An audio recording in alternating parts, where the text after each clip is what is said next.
Hi hello welcome to movies and aspects. இன்றைக்கி என்ன மூவியை பற்றி பார்க்க போகிறோன்னா, ஹரிஷ் கல்யாண் நடிச்சு ரிலீஸ் ஆகிருக்க டீசல்ன்ற மூவி தான் தீபாவளி ரிலீஸ் ஆகிருக்கு.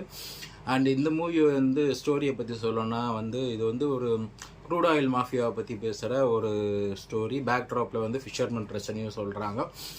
ஆக்சுவலாக ஹரிஷ் கல்யாண் அண்ட் அவங்க அப்பா அந்த மீனவர் ஏரியாவில் இருக்கக்கூடிய இடத்துல ஒரு பைப் போடுறாங்க, க்ரூட் ஆயில் சப்ளை பண்ணுற பைப்பு. அந்த பைப்பால் ஆயில் தண்ணியில் கடலில் கலந்து நிறைய ப்ராப்ளம் ஆகுது. எங்கள் ஏரியாவில் இருக்கிறவங்களாம் ஹெல்த் இஷ்யூஸ் வருது, அப்புறம் மீன்கள் சரியாக கிடைக்க மாட்டேங்குதுலாம் நிறைய ப்ராப்ளம் இருக்குது. அதுக்கு என்ன பண்ணுறாங்கன்னா, அவங்க அப்பா இவங்களை எதிர்த்து போராட முடியாதுன்னு அவங்க கேங்லேயே சேர்ந்து க்ரூட் ஆயில் இவர் தனியாக கடத்தி வைத்து அதில் வர காசில் அந்த ஏரியா மக்களுக்கு தேவையான நல்லதெல்லாம் பண்ணுறாங்க. ஸோ ஒரு ஸ்டேஜுக்கு அப்புறம் அந்த க்ரூட் ஆயிலை கண்ட்ரோல் பண்ணுற அந்த ஹெட்டாக இருக்கிறவங்க வேற ஒரு ஆளை கொண்டுட்டு வராங்க. அந்த போலீஸ்க்கு இவங்களுக்கு நடுவில் முட்டிக்குது. அதனால் அந்த போலீஸ் வேற ஒரு ஆளை அந்த இடத்துக்கு கொண்டுட்டு வராங்க. ஸோ அதுக்கப்புறம் என்ன நடந்துச்சு, திரும்ப இவங்க கண்ட்ரோலுக்கு அந்த இது வந்துச்சா, அந்த ஃபிஷர்மேன் ப்ராப்ளம்லாம் சால்வ் ஆச்சா அப்படின்றது தான் ஸ்டோரியாக கொஞ்சம் வித்தியாசமாக ஒரு புது முயற்சியாக தான் இருக்குது. அந்த க்ரூட் ஆயில் மாஃபியா பற்றி, டீசல் பற்றி, பெட்ரோல் பற்றி அவ்வளோ நிறைய மூவிஸ் வந்ததில்லை. ஸோ ஸ்டோரியாக ஒரு 8 மார்க்ஸ் தரலாம். Next screen play first half வரைக்கும் ஓரளவு இன்ட்ரெஸ்டாக போச்சு. நம்மளோட கவனத்தை ஸ்க்ரீனில் நல்லா ஹோல்ட் பண்ணிச்சு. பட் செகண்ட் ஹாஃப் எங்கேயோ போகுது. ஒரு சீன் முடிஞ்சு அடுத்த சீன் வர்றதுக்குள்ளே டக்குன்னு ஜம்ப் ஆகிட்டே இருக்கிற மாதிரி இருக்குது. அண்ட் செகண்ட் ஹாஃபில் நிறைய விஷயத்தை பற்றி பேசுகிறதுனால எதை பற்றியுமே தெளிவாக பேசாமல் எல்லாமே மேலோட்டமாக பேசிட்டு போனது நிறைய பேருக்கு அது கனெக்ட் ஆகிருக்க வாய்ப்பு இல்லைன்னு தான் நினைக்கிறேன். எனக்குமே அது பெருசாக கனெக்ட் ஆகலை. அண்ட் லவ் ட்ராக் ரொம்பவே ஆவரேஜாக எழுதியிருக்காங்க.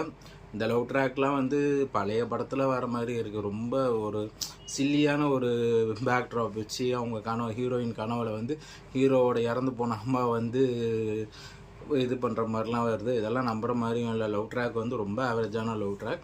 ஸோ ஸ்க்ரீன் பிளேக்கு ஓவரால் 7 மார்க்ஸ் அண்ட் டைரக்ஷனுமே 7 மார்க்ஸ் தான். டெபுட்டன் பண்ணியிருக்காரு சண்முகம்னு. பட் இன்னும் நல்லா ரைட்டிங் ஒர்க் பண்ணியிருக்கலாம். ஹீரோயின் கேரக்டருக்கு எந்த ஒரு இம்பார்ட்டன்ஸும் இல்லை.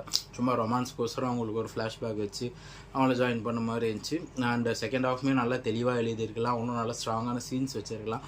ஃபர்ஸ்ட் ஹாஃபில் இன்ட்ரோல் பிளாக்ல ஒரு பரபரப்பு இந்த செகண்ட் ஹாஃபில் கண்டினியூ ஆகலை. செகண்ட் ஹாஃப் டேமேஜ் தான் போகுது.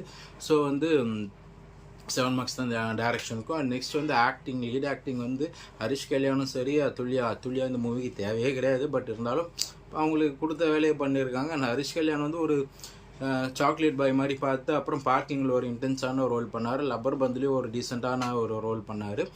இதில் ஒரு ஃபுல் அண்ட் ஃபுல் ஆக்ஷன் ஹீரோவாக தன்னை காட்டிக்கணும்னு பியர்ட்லாம் வச்சு கெட்டப் கொஞ்சம் நல்லா ரக்கட் கெட்டப்பில் வந்திருக்காரு. அண்ட் அவருக்கு அது சூட்டுமே ஆகிருக்கு.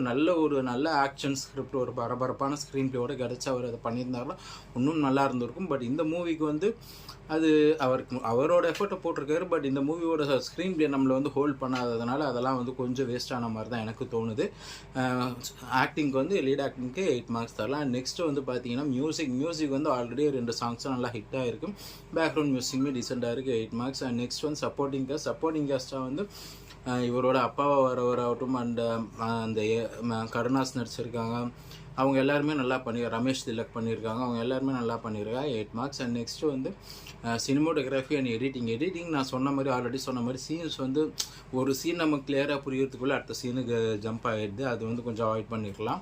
ஸோ சினிமோட்டோகிராஃபி அண்ட் எடிட்டிங் ஓரளவு நல்லா இருக்குது, 7 மார்க்ஸ் தரலாம். அண்ட் ஃபைனலாக ப்ரொடக்ஷன் இந்த மூவிக்கு ஹரிஷ் கல்யாண் கேரியரில் ஹையஸ்ட் பட்ஜெட் இந்த மூவியாக தான் இருக்கும். பட் அது ரெக்கவர் பண்ணுமான்றது டவுட், அது வேறு விஷயம். மேபி இது வேறு ஏதாச்சும் ஒரு நல்ல டேட்டில் ரிலீஸ் பண்ணியிருக்கலாம். தீபாவளி டேட் நல்ல டேட் தான். But already Dude and bison வருது. ஸோ பிஎன்சிசி இந்த சென்டர்ஸ்லாம் பைசன் நல்லா போயிடும். டியூட் ஃபேமிலி ஆடியன்ஸ்க்கு அவங்க அதை நல்லா இம்பார்ட்டன்ஸ் தருவாங்க. ஸோ அந்த மாதிரி இந்த ஒரு சுச்சுவேஷனில் மாட்டிட்டு தமிழ்நாடு ஃபுல்லாகவே ஒரு 100 ஸ்க்ரீன்ஸ் தான் கிடச்சிருக்கு. வேறு எங்கேயும் இந்த மூவி மற்ற ஸ்டேட்ஸ்லலாம் வேறு ஓடுற மாதிரியான மூவி கிடையாது.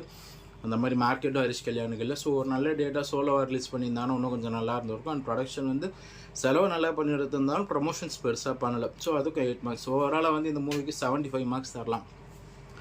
இது ஒரு ஃபுல்லாக ஒரு கமர்ஷியல் ஃபிலிமாக ஒரு நல்ல கமர்ஷியல் பேக்கேஜாக வந்திருக்கு அப்படின்னா அப்படி கிடையாது.